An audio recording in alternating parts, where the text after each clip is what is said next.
Mom, what's for dinner tonight? What are we eating for dinner? Honey, what are you making for dinner? What do we have to eat? I'm starving. The question, what's for dinner tonight, is one of those questions that would drive me crazy. Does this sound all too familiar to you too? Stick around, watch this video, and see what strategy I implemented 7 weeks ago to make all of this a thing of the past. Hey guys, it's Coral. Welcome back to Becoming Vermont. I love to eat tasty foods and I enjoy cooking. I'm not the best cook, I'm not the worst cook, but I'm not afraid to try, and I think that has served me well. Bottom line, we all have to consume food to have energy to live this life that we are living. Dinner has been always the hardest for me to plan because it's at the end of a day. Often a long day, an exhausting day. Working from home, you're doing Zoom calls, you're doing a lot of things. You're possibly raising a young family, you have pets that need care. Lots of things happen in your day, and come the end of the day, you're likely exhausted. And if you're not, I love you for that. That's amazing. Tell me how you're not exhausted. If you do have a plan for dinner, your life is so much easier. It's true. It is, full stop. It is so much easier to live a balanced life when you have your meals planned. So why don't we take the time to do that? Why? I think it's pretty simple. We have not made that a priority or a habit yet. In order to make it a habit, we need to be consistent, we need to be kind to ourselves, and we need to allow for 15 minutes twice a week to make it happen. 7 weeks ago, I knew I had to make many changes in my current life, and this is one of the changes that I knew I needed to make. The other changes I will get into in future videos. Typically, when you think of meals, you think of breakfast, lunch, and dinner. I only focused on dinner. I can do one meal out of the day. So that's how I started. I had my notebook and pen ready. I took out my iPad and I did a Google search. What are some healthy dinner recipes for 2 people? And guess what I found? Thousands of recipes. Because guess what? We're not alone. Other people are looking for the same thing. Go figure, Google has some good answers. I gave myself 15 minutes and I said to myself, okay, let's look through some of these recipes. I didn't want to overwhelm myself and start looking for 7 recipes for the week. Let me choose 4 recipes for dinner that I can commit to making. I shared them with myself and I looked through all the ingredients. I went to my refrigerator, I went to my pantry. Whatever ingredients I was missing, I added to a shopping list. And on that day that I meal planned for those 4 meals, I go to the grocery store and I buy only what's on my list. For myself, every 4 days I do this again. And another thing I do on that meal planning day when I'm looking for these recipes, I write down the date and the dinner recipe name for all of these 4 days. And then I print that out and I tape it to my refrigerator. And guess what? No one asks me what's for dinner. It's liberating, okay?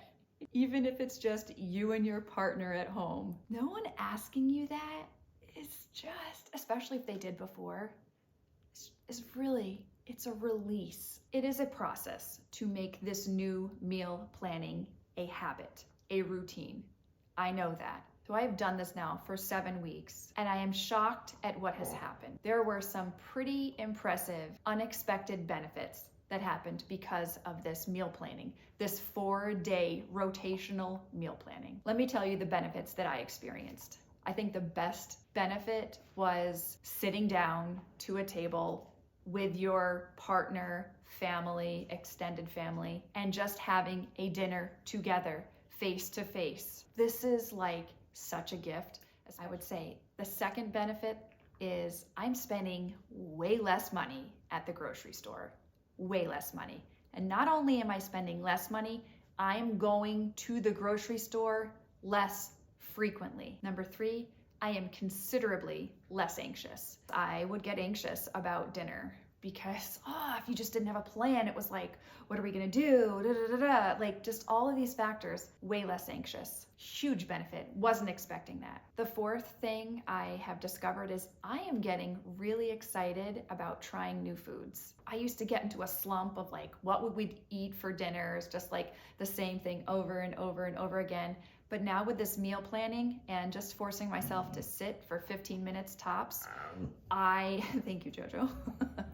I allow myself the time to find something new, and it's exciting. So that's a great benefit that I was not expecting. Fifth benefit, this is huge. I am wasting so much less food in the refrigerator.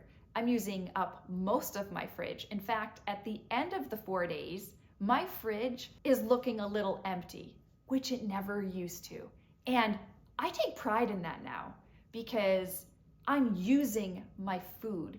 Another huge benefit is we are eating out way less by choice. Over the holidays, my two sons who are in college, they were home, and I had already implemented this meal planning.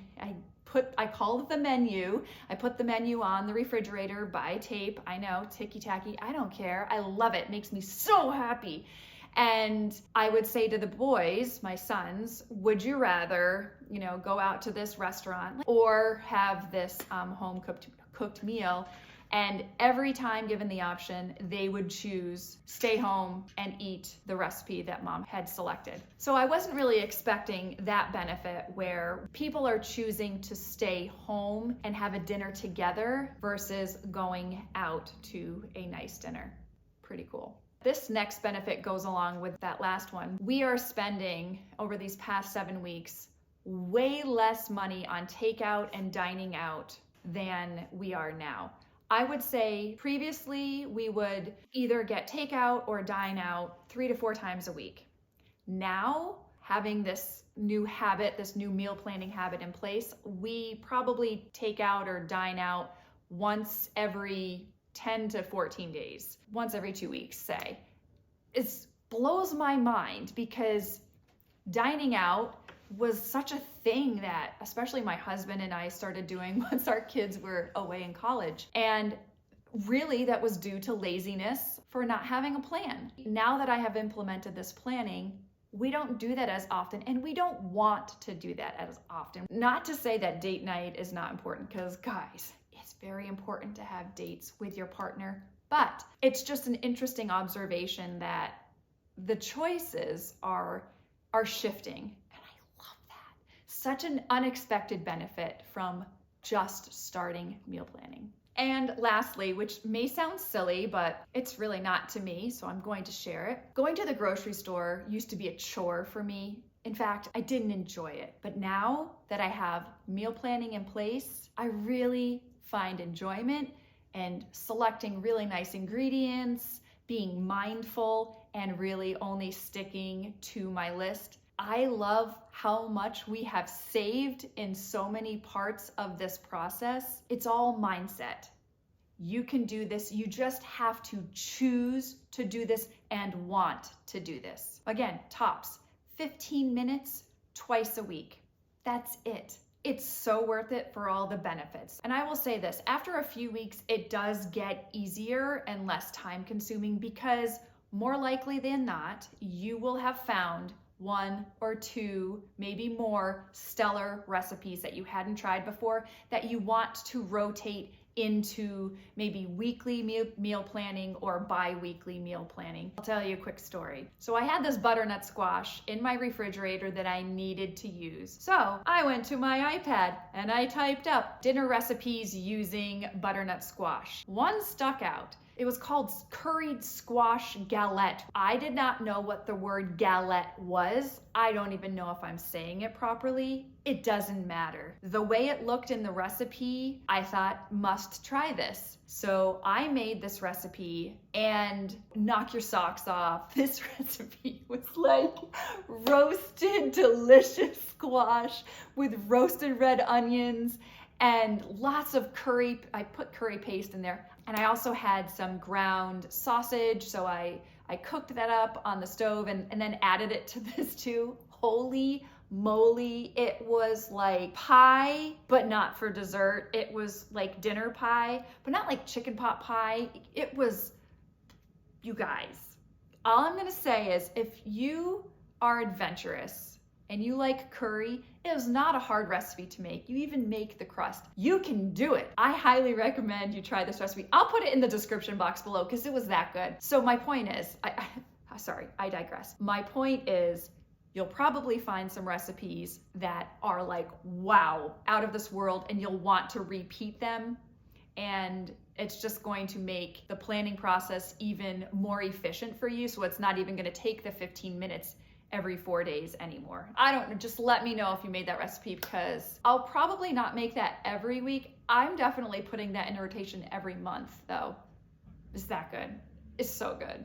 Let us know if there are some really good recipes that you like. Let's help each other out. I tell you what, doing things as a community makes living so much easier. And guys, living is hard enough. Let's help each other where we can and soak in what others have done in the past. So we don't have to be the guinea pigs all the time, right? We don't have to try new things all the time. We can take advice from others and give that a try. Honestly, that's what becoming Vermont friends are for.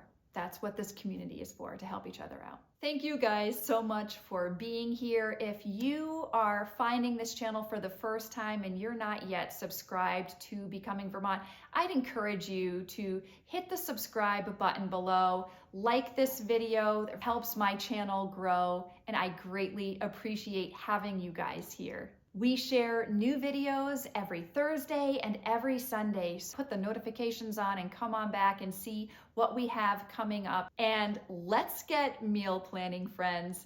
Thank you so much for being here. Let's make meal planning a habit, and I will see you in the next video. Bye, guys.